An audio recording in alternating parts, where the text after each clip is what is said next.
வேதாகம வினாவிடை. எபிரெயர் 9ஆம் அதிகாரம். எது ஆராதனைக்கேற்ற முறைமைகளும் பூமிக்குரிய பரிசுத்த ஸ்தலமும் உடையதாயிருந்தது? முதலாம் உடன்படிக்கையானது. ஒரு டேஷ் உண்டாக்கப்பட்டிருந்தது. கூடாரம். கூடாரத்தின் முந்தின பாகத்தில் என்னென்ன இருந்தன? குத்துவிளக்கும் மேஜையும் தேவ சமூக தப்பங்களும். கூடாரத்தின் முந்தின பாகம் டேஷ் என்னப்படும்? பரிசுத்த ஸ்தலம் என்னப்படும். மகா பரிசுத்த ஸ்தலம் என்னப்பட்ட கூடாரம் எங்கே இருந்தது? 2ஆம் திரைக்குள்ளே. மகா பரிசுத்த ஸ்தலம் என்னப்பட்ட கூடாரத்தில் என்ன இருந்தது? பொன்னார் செய்த தூப கலசமும் முழுவதும் பொற்தகடு புதைந்திருக்கப்பட்ட உடன்படிக்கை பெட்டியும். உடன்படிக்கை பெட்டியிலே என்னென்ன இருந்தன? மன்னா வைக்கப்பட்ட பொற்பாத்திரமும் ஆரோனுடைய தளிர்த்த கோலும் உடன்படிக்கையின் கற்பலகைகளும். உடன்படிக்கை பெட்டியின் மேலே வைக்கப்பட்டிருந்தது என்ன? மகிமையுள்ள கேருபீன்கள். யார் ஆராதனை முறைமைகளை நிறைவேற்றும்படிக்கு முதலாம் கூடாரத்திலே நித்தமும் பிரவேசிப்பார்கள்? ஆசாரியர்கள். 2ஆம் கூடாரத்திலே பிரவேசிப்பவன் யார்? எப்படி பிரவேசிப்பான்? பிரதான ஆசாரியன் மாத்திரம் இரத்தத்தோடே. 2ஆம் கூடாரத்திலே பிரதான ஆசாரியன் பிரவேசித்து இரத்தத்தை எதற்காக செலுத்துவான்? தனக்காகவும் ஜனங்களுடைய தப்பிதங்களுக்காகவும். 2ஆம் கூடாரத்திலே பிரதான ஆசாரியன் வருஷத்திற்கு எத்தனை தடவை பிரவேசிப்பான்? ஒரு தரம். டேஷ் நிற்கும் அளவும் பரிசுத்த ஸ்தலத்திற்கு போகிற மார்க்கம் இன்னும் வெளிப்படவில்லை. முதலாம் கூடாரம் நிற்கும் அளவும். முதலாம் கூடாரம் நிற்கும் அளவும் பரிசுத்த ஸ்தலத்திற்கு போகிற மார்க்கம் இன்னும் வெளிப்படவில்லை என்று யார் தெரியப்படுத்தி இருக்கிறார்? பரிசுத்த ஆவியானவர் தெரியப்படுத்தி இருக்கிறார். எது இக்காலத்துக்கு உதவுகிற ஒப்பனையாய் இருக்கிறது? முதலாம் கூடாரம். அதற்கேற்றபடியே செலுத்தப்பட்டு வருகிற காணிக்கைகளும் பலிகளும் ஆராதனை செய்கிறவனுடைய எதை பூரணப்படுத்தக்கூடாதவைகள்? மனசாட்சியை.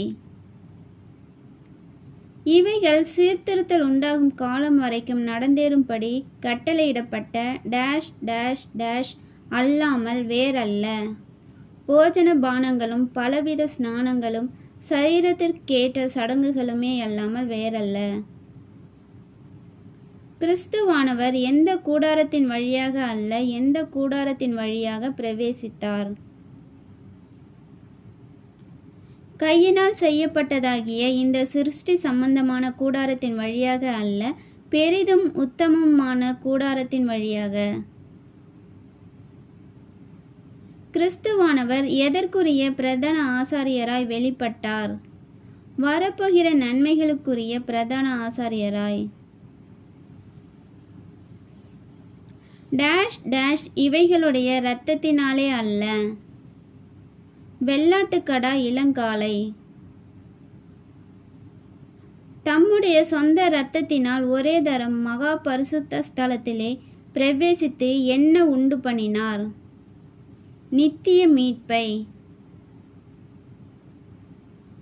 தீட்டுப்பட்டவர்கள் மேல் தெளிக்கப்படுவது என்ன? கடாரியின் சாம்பல். எது சரீர சுத்தி உண்டாகும்படி பரிசுத்தப்படுத்தும்? காளை வெள்ளாட்டுக்கடா இவைகளின் இரத்தமும் தீட்டுப்பட்டவர்கள் மேல் தெளிக்கப்பட்ட கடாரியின் சாம்பலும். டேஷாலே தம்மைத்தாமே பழுதற்ற பலியாக தேவனுக்கு ஒப்பு கொடுத்த கிறிஸ்துவினுடைய இரத்தம். நித்திய ஆவியினாலே. முதலாம் உடன்படிக்கையின் காலத்திலே நடந்த எதை நிவர்த்தி செய்யும் பொருட்டு அவர் மரணமடைந்தார்? அக்கிரமங்களை. அழைக்கப்பட்டவர்கள் வாக்குத்தத்தம் பண்ணப்பட்ட நித்திய சுதந்திரத்தை அடைந்து கொள்வதற்காக கிறிஸ்து என்னவாய் இருக்கிறார்? புது உடன்படிக்கையின் மத்தியஸ்தராய் இருக்கிறார். எதற்கு பின்பு மரண சாசனம் உறுதிப்படும்? மரணம் உண்டான பின்பே. முதலாம் உடன்படிக்கையும் இரத்தமில்லாமல் டேஷ் பண்ணப்படவில்லை, பிரதிஷ்டை பண்ணப்படவில்லை. மோசே நியாய பிரமாணத்தின்படி சகல ஜனங்களுக்கும் எதை சொன்ன பின்பு இரத்தத்தை தெளித்தான்? எல்லா கட்டளைகளையும். மோசே எவைகளின் இரத்தத்தை எதன் கூட எடுத்து புஸ்தகத்தின் மேலும் ஜனங்கள் எல்லார் மேலும் தெளித்தான்? இளங்காளை வெள்ளாட்டுக்கடா இவைகளின் இரத்தத்தை தண்ணீரோடும் சிவப்பான ஆட்டு மயிரோடும் ஈசப்போடும் கூட எடுத்து. எதன்படி? கொஞ்சம் குறைய எல்லாம் இரத்தத்தினாலே சுத்திகரிக்கப்படும். நியாய பிரமாணத்தின்படி. எது இல்லாமல் மன்னிப்பு உண்டாகாது? இரத்தம் சிந்துதல் இல்லாமல். விசேஷித்த பலிகளாலே சுத்திகரிக்கப்பட வேண்டியது என்ன? பரலோகத்தில் உள்ளவைகள். பிரதான ஆசாரியன் எந்த இரத்தத்தோடே வருஷந்தோறும் பரிசுத்த ஸ்தலத்துக்குள் பிரவேசிக்கிறது போல அவர் அநேகம் தரம் தம்மை பலியிடும்படிக்கு பிரவேசிக்கவில்லை. அந்நிய இரத்தத்தோடே. டேஷ் பின்பு டேஷ் மனுஷனுக்கு நியமிக்கப்பட்டிருக்கிறபடியே ஒரே தரம் மரிப்பதும் பின்பு நியாய தீர்ப்பு அடைவதும். கிறிஸ்து எதற்காக இரண்டாம் தரம் பாவம் இல்லாமல் தரிசனமாவார்? தமக்காக காத்து கொண்டிருக்கிறவர்களுக்கு இரட்சிப்பை அருளும்படி.